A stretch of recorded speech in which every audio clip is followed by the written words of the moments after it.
All right guys, welcome back. My previous video I talked to you about my shitty Mako paint job and what you get for $1,000. It's gonna have to do for now because I'm not gonna spend any more money on it, and it looks good from kind of far away. But today I thought I'd update you on some of the things I've done with the Mercedes. Been kind of working on it for the last few weeks. Once we got it painted, I got it back in my garage, started messing with it, fixing bits and pieces. The first thing we did was an oil change, pretty straightforward. I want to make sure we took care of that. Let's go ahead and look under the hood here. So, I'll show you what we've done under here. If you recall, it's pretty dirty to begin with. We're missing a few pieces. So we've able to, let's get that open here. All right. So this is looking a lot more complete, right? So I ordered this piece here, this engine cover. And actually what I did is I ordered this, this here is off of a 320, it's the rear emblem. And there's a way that you can fit it on top of this because this cover was missing this piece. And to buy this, the cover, usually have to buy the cover with the piece on it. So I found out, somebody online said, buy the emblem off a different car, drill a couple holes, stick it in there. I think it turned out pretty good. So I think the engine is looking a lot better. I've tried to clean it up a little bit. A couple other things engine-wise to discuss. I did change the air filters that go in back here. They were pretty dirty, so that's good. I'm gonna clean up the lights again. Mako polished them, but we'll clean those up. Overall, the car is running really strong, so that's good. Let's talk about the interior.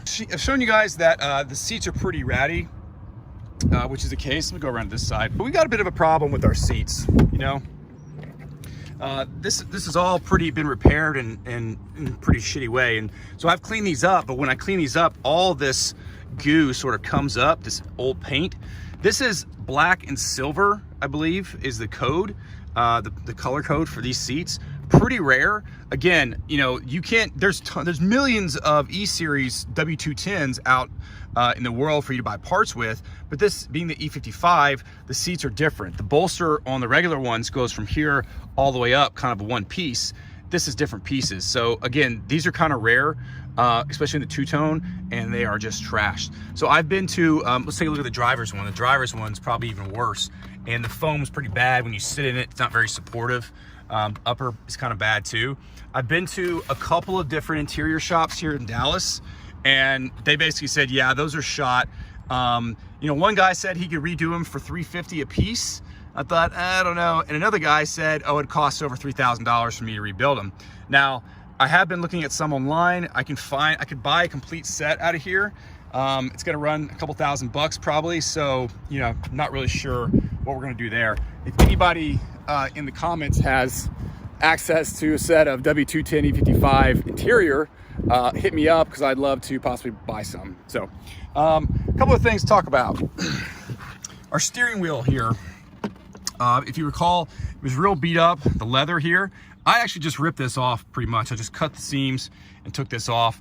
I'm not really sure what I'm gonna do with this. I did purchase another wheel, E55 wheel, and was gonna mount it, but this color here was gray, and it was a darker gray than what you see on the seat. So it was a gray versus kind of a silver or white. So I'm not really sure what I'm gonna do with this, but I had to take that old leather off because it was just so annoying. And so I may try to buy another leather piece and sew it back on. I'm pretty sure I'll screw that up, but we'll figure that part out. A couple other things. I replaced the head unit. One interesting thing is the code was not working for the original radio, and you can go to Mercedes-Benz, to a dealer, they'll give you the code. I actually found the code in the glove compartment, but it wouldn't work. And I went to Mercedes, they gave me the same code, also wouldn't work. I picked this up for $100. It's Bluetooth. This is pretty much what I do on all my vehicles. I don't need a cassette, I don't need a CD, just need the Bluetooth. And so put that in last week. That sounds great. A couple of things I've noticed. Let's see, the cigarette lighter doesn't work, and it's actually not plugged in down here. I took this piece out. It's not plugged in, and for some reason it doesn't look like it plugs in. So I got to figure that part out. Also here, this obviously does not match. I'm thinking they replaced this piece, obviously, because the rest all kind of matches. Although I did look and see that the wood on the doors in the back are different than the wood on the doors in the front. So another mystery there. But I did add a cup holder here because I was tired of driving around with no cup holder. So that worked great. That was still about 75 bucks, but it does work pretty good. So pretty happy with that. What else? Oh, I replaced the cabin filter. That thing was filthy. There's 2 filters that go in right there. Replace those. Things were disgusting because there's a bit of a smell in here. Not a bad smell, but just not very fresh. And so I replaced that. There's 2 carbon filters that go underneath the dash as well. Replace those as well. You know, we're doing pretty good on our project. I really want to figure out the interior. I think that if you can get the interior figured out, it's going to be overall much better. Let's take a look at these doors. See, look at the wood on this one here, right? This color versus that color. Maybe it's just less faded here. I'm not really sure. They just don't look like they match. So I think that's about all for an update. I'm gonna keep working on it. It's driving really good. Pretty happy with that.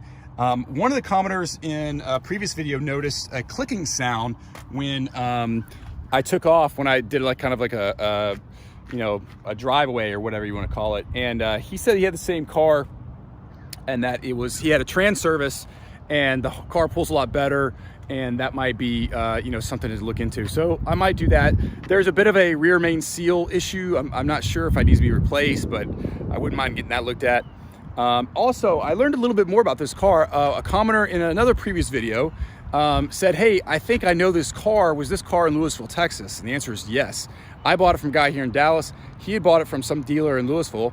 And one of the commenters said, I own this car. I bought it from an auction and sold it a couple years ago for about the same price, which is actually less than what I paid for it. So maybe it's not the cheapest E55 AMG, or it was at one point, but not when I bought it.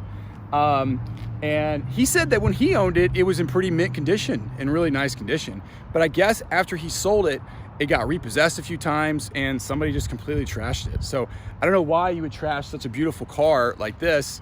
That's, you know, also somewhat rare, and the prices are starting to go up. So it's a real shame that that person decided to, you know, treat the car like crap. Anyways, it was very good to learn a little bit more about the car. I appreciate that guy. I appreciate any comments. If you guys have any suggestions, if you've got an interior you're looking to sell or know someplace I could go besides eBay or some of the forums, I haven't had much luck there, point those out to me. Thanks again for watching, and I will catch you next time.